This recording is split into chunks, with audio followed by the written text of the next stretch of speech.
శ్రీమతి సబితా ఇంద్రారెడ్డి గారు, గౌరవనీయులు మాజీ మంత్రివర్యులు, గతంలో మహిళా శిశు సంక్షేమ శాఖను సమర్థవంతంగా ఆనాడు రాజశేఖర రెడ్డి గారి కేబినెట్ లో నిర్వహించి తర్వాత కేసీఆర్ గారి నాయకత్వంలో మహిళా కమిషన్ చైర్మన్ గా మహిళల అభివృద్ధి కోసం పనిచేసి ఈరోజు నర్సాపూర్ శాసనసభ్యురాలుగా ఉన్న శ్రీమతి సునీతా లక్ష్మారెడ్డి గారు, గౌరవ కూకట్పల్లి ఎమ్మెల్యే పెద్దలు శ్రీ మాధవరం కృష్ణారావు గారు, ఈరోజు మనందరం ఇక్కడ కూర్చున్నాం, ఇంతమందిని కలుసుకున్నామంటే దానికి కారణం మా చెల్లెలు శ్రీమతి బొబ్బా నవతారెడ్డి గారు, మాజీ కార్పొరేటర్ గారు, అట్లాగే వేదిక పైన ఉన్న సోదరి సింధు గారు, అట్లాగే సాయిబాబా గారు, రంగన్న గారు, మమత గారు, రోజా గారు, ఇంకా ఆదర్శ్ గారు, రవి యాదవ్ గారు, మా నరేందర్ గారు, పాండురంగారెడ్డి గారు, అంజన్న గారు, పేరు పేరున అందరితో పాటు ఈరోజు వేదిక మీద అంతర్జాతీయ మహిళా దినోత్సవం సందర్భంగా మరి పురస్కారాలు పొందిన 40 మంది మహిళా శిరోమణులకు పేరు పేరున వివిధ రంగాల్లో, ఎందుకంటే వారందరూ కొంతమంది డాక్టర్స్ ఉన్నారు, సోషల్ వర్కర్స్ ఉన్నారు, ఆర్టిస్టులు ఉన్నారు, జర్నలిస్టులు ఉన్నారు, శానిటేషన్ వర్కర్స్ ఉన్నారు, పబ్లిక్ రిప్రజెంటేటివ్స్ ఉన్నారు, వారందరినీ కూడా మరి చాలా జాగ్రత్తగా ఎంపిక చేసి మరి ఈ మహిళా దినోత్సవం సందర్భంగా వారికి పురస్కారాలు అందజేసిన నవతారెడ్డి గారికి, బీఆర్ఎస్ శేర్లింగంపల్లి నియోజకవర్గ నాయకత్వానికి హృదయపూర్వకంగా అభినందనలు. ఈరోజు నిజానికి రాజకీయాలు మాట్లాడడానికి వేదిక కాదు, కానీ ఒకటి మాత్రం వాస్తవం, ప్రపంచం ఇంకా కూడా భారతదేశమే కాదు ప్రపంచం మొత్తంలో కూడా పురుషాధిక్యత అనేది అడుగడుగున ఈ రోజు కూడా ఉంది. రాజకీయాలు కూడా దానికి అతీతమేమీ కాదు. చాలా సందర్భాల్లో మరి మామూలుగా పురుషులతో ఇతర పురుషులే కొట్లాడలేని పరిస్థితి పోటీ ప్రపంచంలో.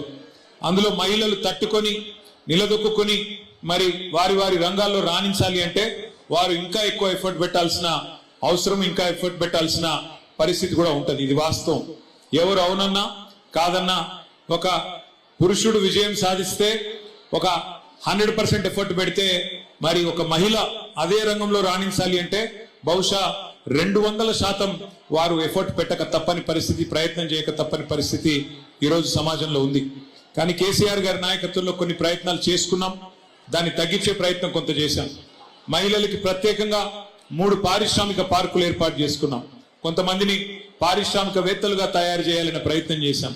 దాంతోపాటు అక్క చెప్పినట్టు వి హబ్ అనే ఒక ప్రయత్నం కూడా చేస్తున్నాం. తద్వారా యంగ్స్టర్స్ ఎవరైతే కాలేజీలో ఉంటారో వారు కూడా జాగ్రత్తగా పారిశ్రామికవేత్తలుగా ఇంకా పెద్దవారుగా ఎదగాలనే ప్రయత్నం చేసినాం. దాంతోపాటు సంక్షేమ కార్యక్రమాలు సునీత గారు, సబిత గారు చాలా విషయాలు చెప్పారు, నేను వాటి జోలికి పోను.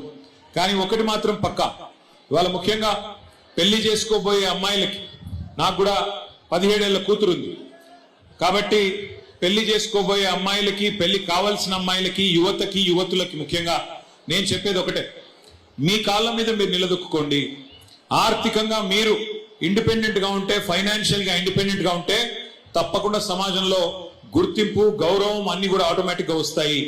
ఎంతసేపు మనం ఇంకెవరి మీద డిపెండెంట్ ఉండే పరిస్థితి ఉంటే, వేరే వాళ్ళ మీద ఆధారపడే పరిస్థితి ఉంటే మరి దానివల్ల వచ్చే ఇబ్బందులు మీరు అడగొచ్చు, మీ ఇంట్లో అమ్మని అడగొచ్చు లేదా పెద్దవాళ్ళని అడగొచ్చు, చెప్తారు.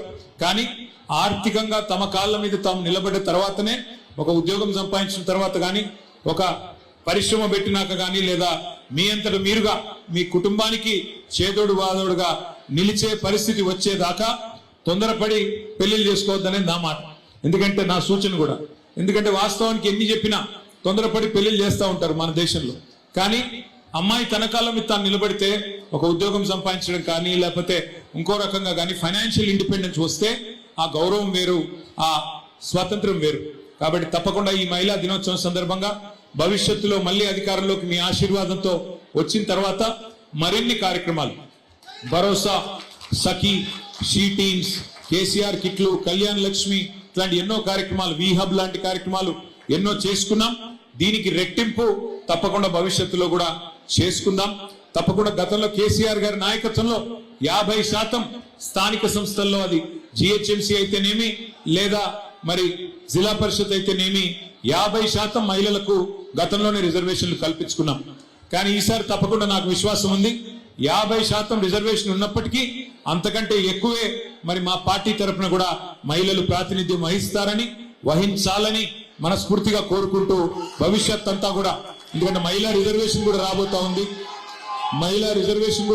ఉంది కాబట్టి చట్టసభల్లో కూడా మరి సుశిక్షితులైన, తర్ఫీదు పొందిన, బాగా మరి సమాజం పట్ల, సామాజిక స్థితిగతుల పట్ల, మహిళల సమస్యల పట్ల అవగాహన ఉన్న, మరింత మంది చదువుకున్న విద్యార్థికులైన, సమాజం పట్ల అవగాహన ఉన్న మహిళలు రాజకీయాల్లో కూడా తప్పకుండా రావాలని కోరుకుంటూ, మరి ఈరోజు మళ్ళొకసారి అవార్డు పొందిన ప్రతి ఒక్కరికి హృదయపూర్వకంగా అభినందనలు తెలియజేసుకుంటూ ఈ కార్యక్రమాన్ని ఏర్పాటు చేసిన శ్రీమతి బొబ్బా నవతారెడ్డి గారికి గట్టిగా చప్పట్లతో ఒకసారి అందరూ అభినందనలు చెప్పాలని చెప్పి కూడా కోరుతూ పేరు పేరున అందరికీ నమస్కారం.